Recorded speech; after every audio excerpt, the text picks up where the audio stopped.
আত্মা কিভাবে 84 লক্ষ ভ্রমণ করে, কোন কোন জন্মের পর মানব জন্ম হয়, এ বিষয় নিয়ে আমরা একটু কথা শ্রবণ করি। আসুন। রাধে রাধে। আপনি নিশ্চয়ই শুনে থাকবেন 84 লক্ষ জন্মের পর আমরা এই দুর্লভ মানব জন্ম লাভ করে থাকি।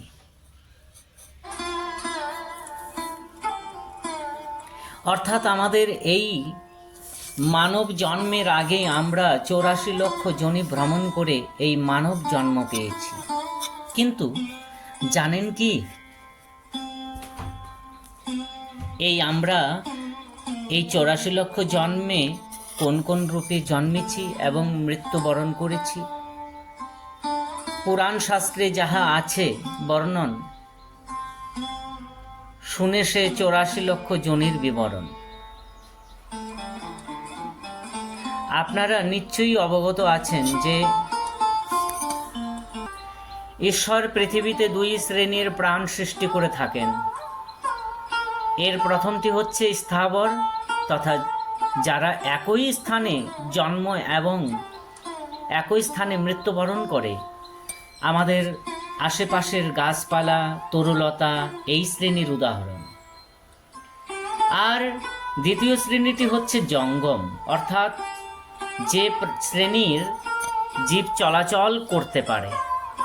তো ঈশ্বর সর্বপ্রথমেই আমাদের সৃষ্টি করেন স্থাবর রূপে। এই রূপে আমরা গাছপালা, তরুলতা বা বৃক্ষরাজি হয়ে পৃথিবীতে সমাধান করে থাকি। কিন্তু এভাবে কতকাল? রোদে পুড়ে, বৃষ্টিতে ভিজে, খরায় শুকিয়ে বা ঝড়ে ভেঙে নিরন্তর চলতে থাকে বৃক্ষ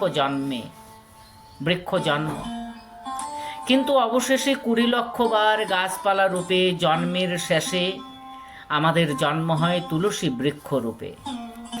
আর সেই তুলসী গাছের পবিত্র পত্র যখন ভগবান শ্রীকৃষ্ণের পাদপদ্মে অর্পিত হয়, তখনই আমাদের মুক্তি মেলে বৃক্ষ জন্ম থেকে।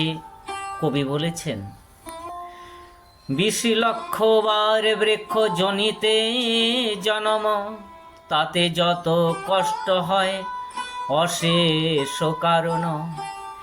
20 লক্ষ বার বৃক্ষ জনিতে ভ্রমিতে, কত যুগ যুগান্তর যাবে ক্রমেতে। তো বৃক্ষ জন্মের শেষে আমাদের জন্ম হয় জলজ জীব হিসেবে। এই পূর্বে আমরা কখনো মৎস্য, কখনো কুর্ম ইত্যাদি রূপ পরিগ্রহ করে থাকি ঈশ্বরের কৃপা লাভের আশায়।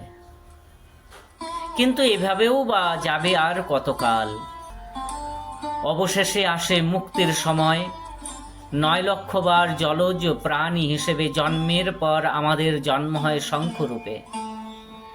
আর যেদিন সেই জলশঙ্খের জল অর্পিত হয় শ্রী গোবিন্দের চরণে, সেদিনই আমাদের মুক্তি মেলে জলজ্জনি থেকে।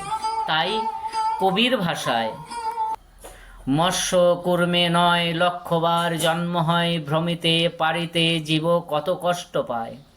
9 লক্ষ বার জন্ম হয় ধীরে ধীরে, ঘর বাড়ি ঠিক নাই যথা তথা ফিরে। জলজ্জনি থেকে তো মুক্তি পাওয়া গেল, তবে কি এবার মিলবে মানব জন্ম? না, এবার আমাদেরকে জন্ম নিতে হয় কীট পতঙ্গ রূপে। কখনো মাছি, কখনো মশা, শুঁয়োপোকা, কেঁচো ইত্যাদি রকমের কীট হয়ে বারবার জন্ম আর বারবার মৃত্যু, বারবার জন্ম আর বারবার মৃত্যু। আর এভাবেই কেটে যায় আরও 11 লক্ষ জন্ম। কীট জন্মের শেষে জীবের জন্ম হয় মৌমাছি রূপে। আর সেই রূপে আমরা মধু সংগ্রহ করে জমা করি মৌচাকে। এবং যেদিন আমাদের সেই সংগৃহীত মধুর একটি ছোট্ট বিন্দু রাধা মাধবের ভোগে অর্পণ করা হয়, সেদিনই আমাদের মুক্তি মেলে কীটজনি থেকে। কৃমি জন্ম 11,00,000 ভ্রমিয়া বিশেষে, 10,00,000 বার পক্ষী জনি শেষে। তো কীট বা কৃমি জন্মের পরে আমাদের জন্ম হয় পক্ষীকুলে। কত শত হাজারো পক্ষী হয়ে আমরা বিচরণ করি অন্তরিক্ষে।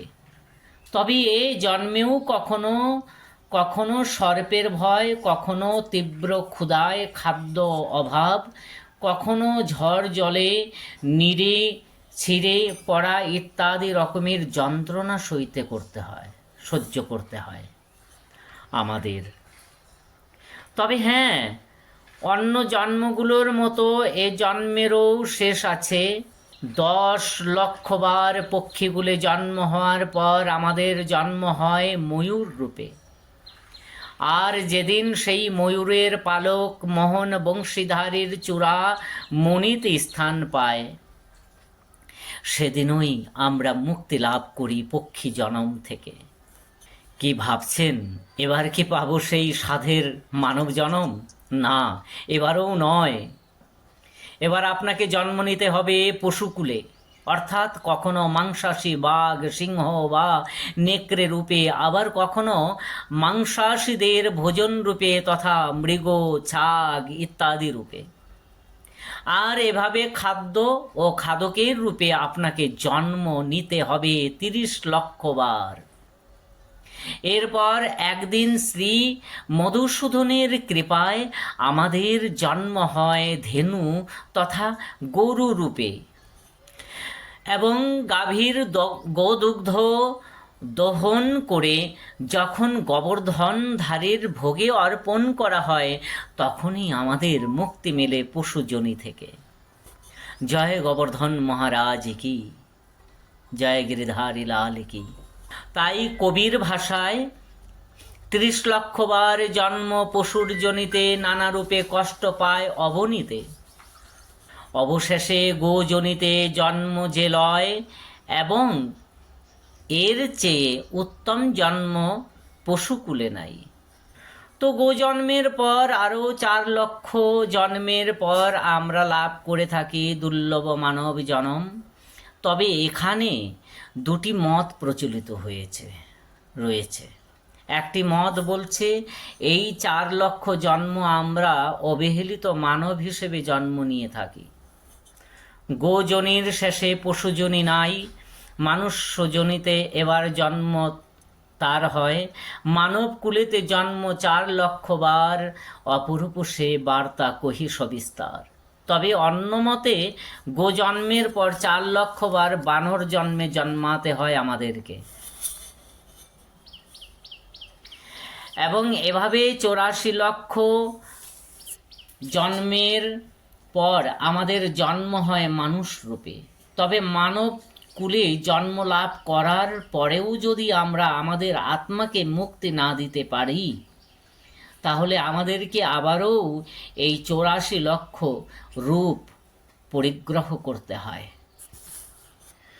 জন্মিয়া মানব কুলে আত্মা না উদ্ধারে, মনঃ সে 84,00,000 জনি পথে ঘুরে। বারবার জন্ম লাভে কত কষ্ট পায়, শ্রীচরণ দাসে বলে নাই কই উপায়। তাই আসুন আমরা সময় থাকতে মহান ঈশ্বরের চরণতলে আত্মসমর্পণ করি, এবং শুদ্ধ কাজ ও ঈশ্বরের প্রেমে মাধ্যমে আমাদের আত্মাকে উদ্ধার করতে ব্রতী হই। জয় জয় শ্রী রাধা মদন গোপাল শ্যাম সুন্দর। আজ আমরা শ্রবণ করলাম যে আত্মা সম্বন্ধে 84,00,000 জন্ম, এই কথা আমরা শ্রবণ করলাম। তবে এরপরেও আরও ভালো ভালো